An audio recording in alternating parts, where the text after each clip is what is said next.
first, live, local. This is Fox 12 Now. Hello, everyone. This is Fox 12 Now. I'm Greg Nibbler. Thank you for joining us. It is Friday afternoon, and if you are a fan of this show, you're probably, well, you know what's happening right now. It's Friday at 3 p.m., which means we're going to be talking about a cocktail to get your weekend started with the one and only Julie Amato, who's here with us right now. Julie, love these segments. Love learning about what you have. Every time I look at your bar, too, I get jealous and also amazed at what you have there. Everything there looks fantastic, and I know you've got something special for us today. Yes. So today I'm going to go with a traditional old school cocktail called the sidecar, but I did add some fresh squeezed orange juice to it as well because the navel oranges are so good right now. Traditionally, it is brandy or cognac, fresh squeezed lemon, and some orange liqueur. And all I'm doing is adding some fresh squeezed orange. That's the only difference. Okay. So first thing is I did brandy, not cognac. So you have 1.5 ounces of your brandy, 1 ounce of orange liqueur, 1 ounce of fresh squeezed lemon, and then 1.5 ounces I put of the fresh squeezed navel orange. Just gonna shake that over ice. So it's kind of fun. The sidecar has some fun, like, I don't know if it's folklore, if it's a true story, but it's apparently created by a London bartender during World War I. He was in Paris and met an American army pilot who drove a motorcycle with a sidecar. And so it was an homage to him. Which is kind of, and then, of course, it was also during Prohibition and the jazz days here. So writers like F. Scott Fitzgerald, Henry Miller, those guys were all in Paris and made the cocktail famous as well. Okay. Oh, and if you get the cocktail, so sidecar here also for bartenders, usually consider what's left over in the decanter, or not decanter, in your shaker. So some restaurants order Manhattan and it comes with a sidecar and you're like, what's that? It's probably this big and it's the rest of the cocktail. So you get a little extra, which is fun. Okay. First of all, I'm going to take my coupe glass and I am going to take some orange. So I can get the rim there. And what I did was I took just regular sugar and the zest of the orange on a plate there. And here, let's put this over. And I am just going to run the glass. There we go. Just get it full of the orange sugar.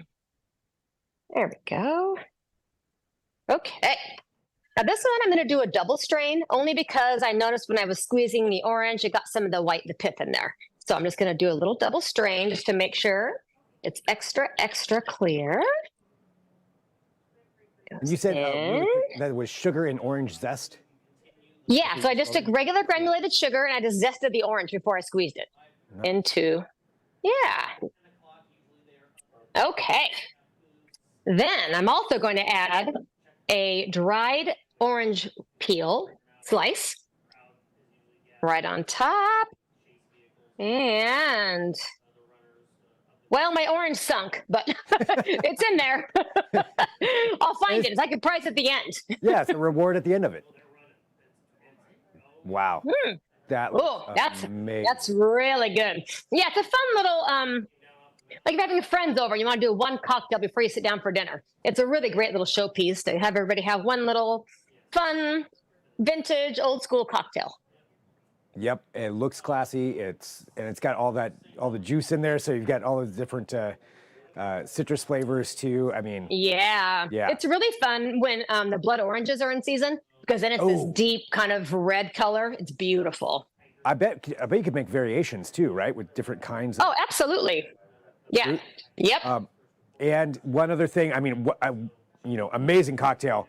I talked about this before we went on air. That decanter that you have there on your desk. Yes, it's an old decanter. It's got all the etched flowerings and a Goodwill find. So you never know what you're going to find when you go. Most of my cocktail glasses that you see me using are all just from Goodwill stores. I just go hunting and, don't have to match, just find really cool stuff and have fun. Really cool stuff and have a cocktail on a Friday afternoon, like you were doing right there. And now everybody's got a recipe. And this is not obviously the only cocktail that you make. And there's plenty of places where people can go and check you out. Yes. Let's tell them where that is. Yeah, so I have a website now called FridayCocktailsWithJulie.com. All one word, very simple. And on there are links to all my social media pages, Facebook, and my YouTube page is on there, TikTok, which I'm now doing, and Instagram, of course, where it all started. So there you go. And everybody can go take a There look you at go. those and get some different ideas for some different cocktails, whether you're having a party or just hanging out in your backyard or whatever it is that you're doing. There's always a reason. You can always Absolutely. find an excuse for a cocktail. But Friday afternoon with Julie, thank you as always. Thank you. And for everybody Cheers. watching, yeah, cheers. Well, I wish I had one. But now I know what I need to go pick up to make one. And Sorry, knocking stuff over. I was going to say I'd have two, Hey, but I guess I don't need to. that's part of the fun. But thanks everybody for tuning in. We appreciate it. This is Fox 12 Now. We'll talk to you soon. I would totally spill it too.